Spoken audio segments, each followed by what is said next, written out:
कल एक मीटिंग हुई जो ओमान के मस्कट में हुई और वो मीटिंग थी ईरान और अमेरिका के बीच, जिसमें ईरान की तरफ से उनके विदेश मंत्री अरागची 7 घंटे मीटिंग चली और इस मीटिंग का नतीजा क्या रहा?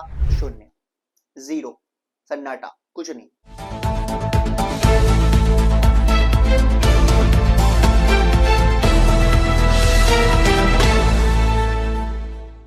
हेलो फ्रेंड्स, कल हमने बताया था आपको कि किस तरीके से कल एक मीटिंग हुई जो ओमान के मस्कट में हुई और वो मीटिंग थी ईरान और अमेरिका के बीच, जिसमें ईरान की तरफ से उनके विदेश मंत्री अरागची और अमेरिका की तरफ से ट्रंप के पीस एडवाइजर या रिप्रेजेंटेटिव कह सकते हैं आप उनको, स्टीव बिटकॉफ, और ट्रंप के दामाद जेड कनर भी शामिल थे। इस मीटिंग के बाद ये मीटिंग करीबन 7 घंटे चली। पहले तो समझो अब मीटिंग में हुआ क्या। 7 घंटे मीटिंग चली और इस मीटिंग का नतीजा क्या रहा? शून्य, जीरो, सन्नाटा, कुछ नहीं। मीटिंग के बाद दोनों तरफ की जो प्रतिक्रियाएं हैं वो आपको समझा देंगी कि क्या हुआ इस मीटिंग के बाद। दोनों तरफ से तलवारें खिंच गई हैं, मिसाइलें तन गई हैं और रेडी टू वॉर मोड जो ऑलरेडी चल रहा है अमेरिका का और ईरान का, वो और ज्यादा गहरा गया है। पहले तो ये मीटिंग क्यों फेल हुई इसके बारे में बात करेंगे और अब इसके क्या कंक्लूजन्स होंगे, किस तरीके से कार्रवाई आगे बढ़ेगी, इसके बारे में बात करेंगे। और ईरान के ऊपर जो एक टैरिफ लगाया था अमेरिका ने कि जो भी ईरान से बिजनेस करेगा उस पर 25% टैरिफ रहेगा। हो सकता है वो टैरिफ बढ़ जाए और हो सकता है ये वॉर और आगे बढ़ जाए। ये इस कंडीशन में चल रहा है मिडिल ईस्ट इस समय कि कब वहां पर वॉर इग्नाइट हो जाए, चिंगारी भड़क जाए, नोबडी नोस, किसी को नहीं पता। सबसे पहली बात, मीटिंग में क्या हुआ। मीटिंग में जाने से पहले दोनों देशों ने एक दूसरे को धमकियां दी और अपने अपने एजेंडे बताए। मैंने आपको पहले ही बोल दिया था कि ये जो एजेंडाज हैं दोनों साइड के, यही बता देते हैं कि ये वॉर होने वाला है या एटलीस्ट ये मीटिंग में पीस तो नहीं होने वाला। क्यों? ईरान का जो वक्तव्य था वो ये था कि ईरान अपने न्यूक्लियर प्रोग्राम के बारे में बात करने को तैयार है, लेकिन अपनी मिसाइल क्षमता को ना हम लिमिट करेंगे, ना हम कंट्रोल करेंगे, ना इसके साइज को कम करेंगे, इस पर कोई बातचीत नहीं होगी। दूसरा, ईरान ने कहा कि हम अपने अंदर की गवर्नेंस कैसे चलाएंगे और हम किस तरह के विद्रोह की इजाजत देंगे ये भी हम खुद तय करेंगे। ईरान ने कहा या अरागची ने कहा कि हम ओपन माइंडेड होके जा रहे हैं मीटिंग के अंदर, लेकिन हमारी ये डेडलाइंस। अरागची ने ये भी कह दिया ईरान की तरफ से कि वो जो उनके संगठन है हिजबुल्ला, हूती, हमास, जो प्रॉक्सीज ऑफ ईरान कह सकते हैं आप उनको, इनकी फंडिंग के बारे में क्या फैसला लेंगे ये भी वो मीटिंग में नहीं बताएंगे, वो अपने हिसाब से तय करेंगे जब उनको तय करना है और जो इनको तय करना है। अब अमेरिका की तरफ से जो स्टीव बिटकॉफ आए थे उन्होंने क्या कहा? अमेरिका की मेनली 4 डिमांड है। पहली डिमांड, ईरान अपने न्यूक्लियर प्रोग्राम को परमानेंट बेसिस पर बंद करेगा। अब मैं आपको बता दूं कि ईरान के पास जो न्यूक्लियर बॉम्ब का ठिकाना है, जो चीजें हैं, इसकी शुरुआत कहां से होती है? इसकी शुरुआत यहां से होती है कि पहला न्यूक्लियर रिएक्टर ईरान को अमेरिका ने ही दिया था। आप में से बहुत से लोगों को नहीं पता होगा, बट 1979 से पहले ईरान, इजराइल और अमेरिका, इनकी दोस्ती बहुत ज्यादा गहरी थी, बहुत गहरी दोस्ती थी।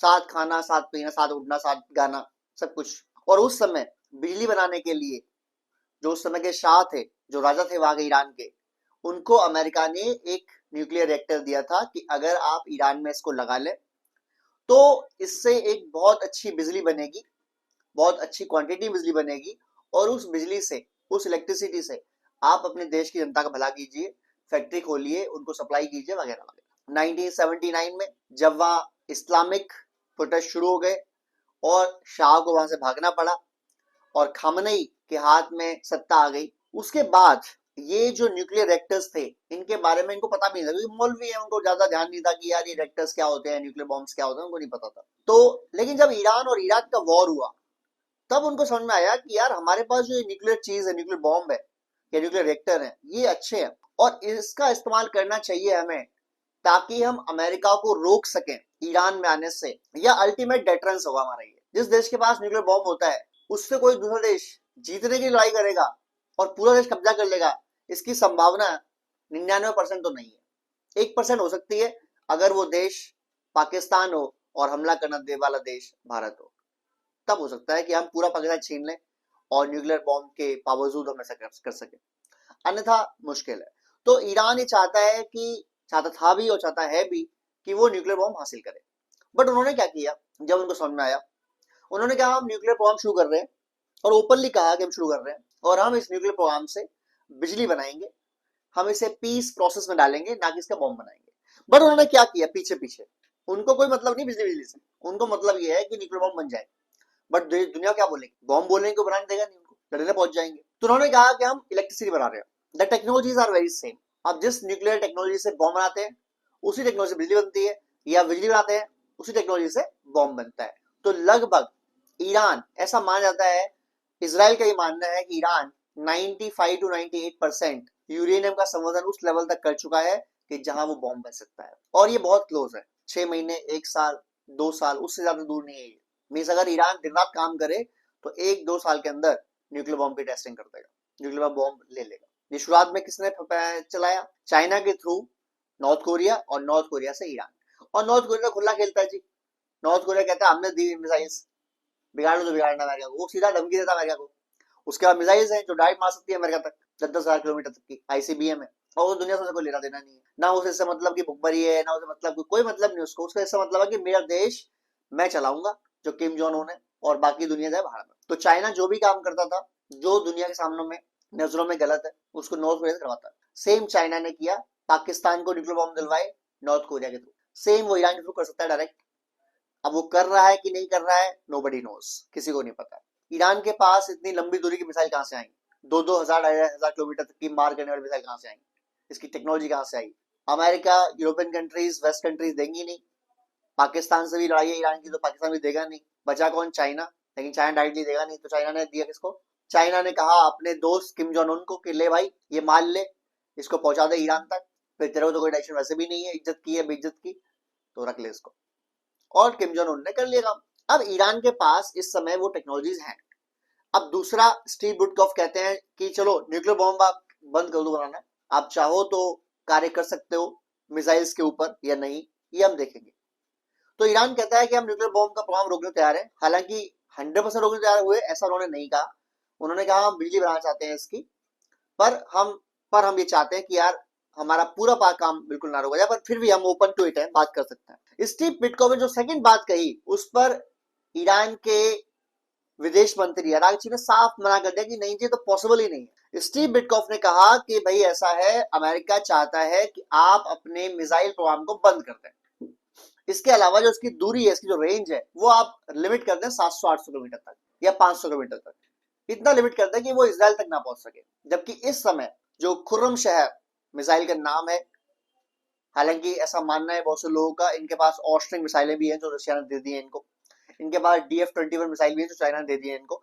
बट वो चलो वो तो हाइडन है, इन्होंने ओपनली शो कर दी कल मीटिंग में आने से पहले ही खुर्रम शहर मिसाइलों को, जिनकी रेंज है 2 से 2,500 किलोमीटर, और वो इसराइल में आराम से जाके हिट कर सकते हैं विदाउट ए प्रॉब्लम। इसराइल से ईरान की दूरी 1600 किलोमीटर की है, और जो इसकी खुर्रम शहर की स्पीड है वो 16 मिनट की, यानी कि 1 मिनट में लगभग 100 किलोमीटर।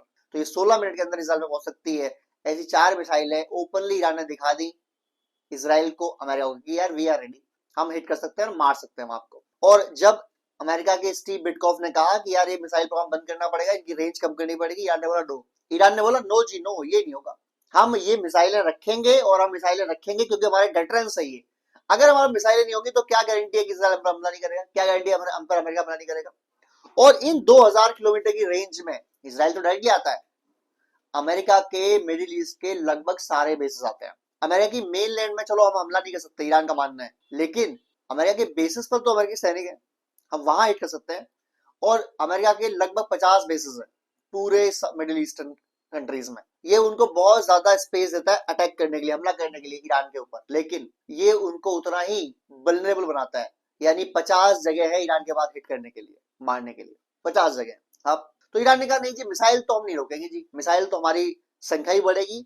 और ऐसा मानना है लोगों का कि जो खुर्रम शहर मिसाइल है और इस रेंज की जो मिसाइल है इनके पास 2000 किलोमीटर 1500 किलोमीटर मारने वाली, ये ईरान हर महीने 100 मिसाइल बना लेता है, इतनी कैपेसिटी उसका है, 100 मिसाइल बनाता है, इतनी कैपेसिटी है।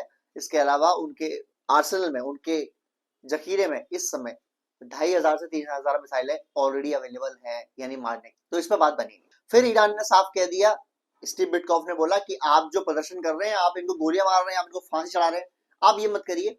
ईरान ने बोला गो टू हेल। ईरान के अंदर ईरान की सत्ता के खिलाफ अगर कोई काम कर रहा है, हम उसे कैसे रोकेंगे ये हम तय करेंगे, अमेरिका तय नहीं करेगा, इसराइल तय नहीं करेगा। यानी वहां बात बिगड़ गई।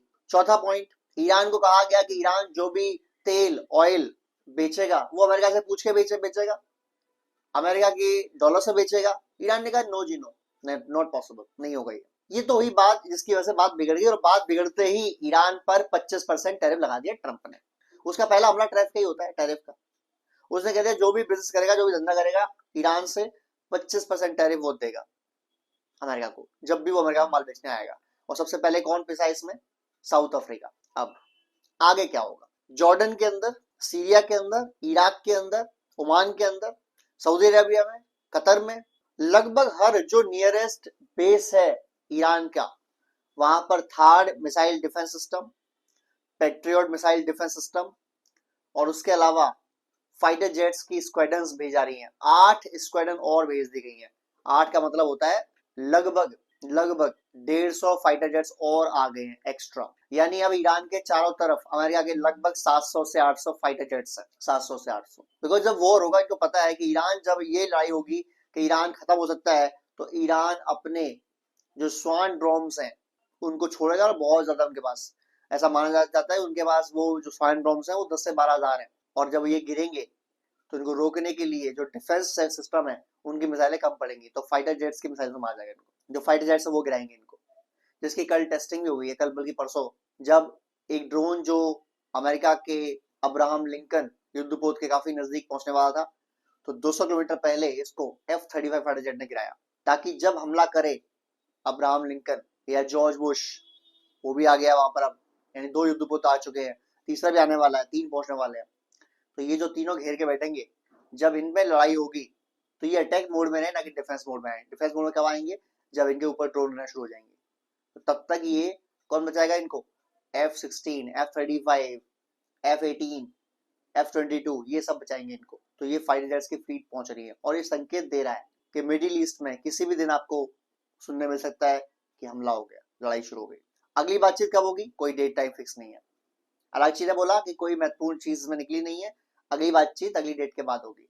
बेसिकली ईरान को भी सूट करता है कि एक बार वॉर हो जाए अमेरिका से, क्योंकि वो रेडी है इस समय। जब जून में वॉर हुआ था, 12 दिन का वॉर, उस समय ईरान वाज नॉट 100% रेडी, और उस टाइम उनको मालूम पड़ा कि यार हमारे पास 2 दिक्कतें हैं। पहली, हमारी मिसाइल्स की टेक्नोलॉजी में और अपडेट करनी पड़ेगी, और दूसरा, जो हमारा डिफेंस सिस्टम है वो बेकार है। अमेरिका आता है, इजराइल आता है, 150 फाइटर जेट लेके आते हैं, यहाँ बमबारी करते हैं, जहां उनका मन करता है वहां हिट करते चले जाते हैं, बिकॉज जो आपके डिफेंस इक्विपमेंट्स है वो जैम्ड है, वो वर्क ही नहीं, वो उनको दिख नहीं रहा कि ऊपर फाइटर जेट है कहां पर। तो उन्होंने क्या किया? अपने डिफेंस सिस्टम को अपग्रेड कराया, और ऐसा मान रहे हैं बहुत से लोग कि S-400 उनके पास आ चुकी है। ऑलरेडी S-300 थी, अब वो S-400 आ गई है, और अगर S-400 आ चुकी है तो फाइटर जेट्स अमेरिका के, इजराइल के दोनों ही खतरे में है, और बहुत खतरे में। बहरहाल गाइस, वीडियो अच्छा लगा हो लाइक करें, शेयर करें, सब्सक्राइब करें। जय हिंद, जय भारत।